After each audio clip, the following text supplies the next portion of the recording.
You've probably noticed that every Roblox YouTuber game has either died or discontinued. For example, Creekcraft's game Show that plummeted only after a week of release. This is why Roblox YouTuber games fail.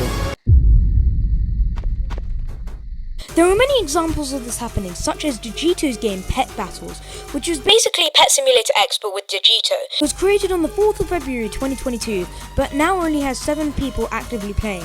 Why? Well, it's because the game was very similar to Pet Simulator X, and people only really played the game because of Digito. But when they got bored of the game, it was likely that they went to play the actual game, Pet Simulator X, instead. What the heck is this? Megan Plays' game was called Overlook Bay, made by Wonderworks Studios. Creekcraft also got them to make their Roblox game Timmy. Both of the games fit their intended audience perfectly, and both creators were making a lot of videos on their games. But then they stopped making videos, people stopped playing their games, and later it was announced that both of their games were being discontinued. Turns out that this will eventually happen if you put your games in the hands of a big company. Another one is LankyBox Simulator, which, even though they are the biggest Roblox creators on the platform, has only 4 active people in it. The game itself was good, it was just the theme that held people back from playing it. Turns out, people would have probably played it if it wasn't LankyBox theme.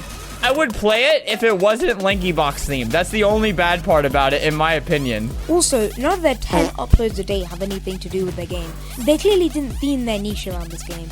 But this is what happens if you theme your niche too much around this game. Say hello to Infinite. No, not that Infinite, this Infinite. Yeah, that one. He really loves Tower of Hell and made videos on it a lot. So he decided, why not make his own game? So he booted up Roblox Studio and a masterpiece came out called Infinite Spire. All of his many fans started playing this new game, so much so that this was the only game that they would make videos on. The game was amazing, but since they were only playing Infinite Spire, they stopped growing out their audience to other people, not reaching up for the hype that it truly deserves. Not to mention that the algorithm for Roblox games is very much different as that of YouTube videos. Roblox only promotes games that are doing really well on play counts and those that make them money back. That's another video. However, this is often limited to the amount of people watching a live stream on YouTube. The reason why YouTuber games always get popular is because of how good the YouTuber is, not the game. So as you can see here, YouTuber creates Roblox game, everyone plays it. People get bored of the game, which is what we're going to be investigating. YouTuber stops promoting it, game dies, and then the YouTuber wants to create the game again. But the question is, why do Roblox YouTuber games die so quickly? Well, it turns out the answer isn't as straightforward as you think. It massively depends on how the game is and how much the said YouTuber promotes the game. For example, Roblox Game Show died because even though Creek was passionate about turning the Game Show into a Roblox game, the majority of his audience just wanted to watch the Pixel Playground episode or something, or whatever they do. What?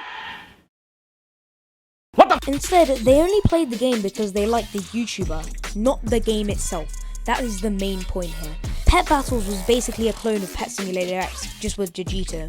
The majority of his audience don't even know that he has a game. And Wonderworks Studios abandoned 2 Roblox games with a lot of potential. Now this video might seem just really negative, but it really isn't. That's because for every game of yours that fails is another opportunity to do better next time. Even though high quality games cost a lot of money, you can easily make it worth it. You just have to make sure that the game is not in a repetitive style, but instead focus on your niche and create a game and promote it from there. In other words, if you have the fame, be like Infinite and stick with it.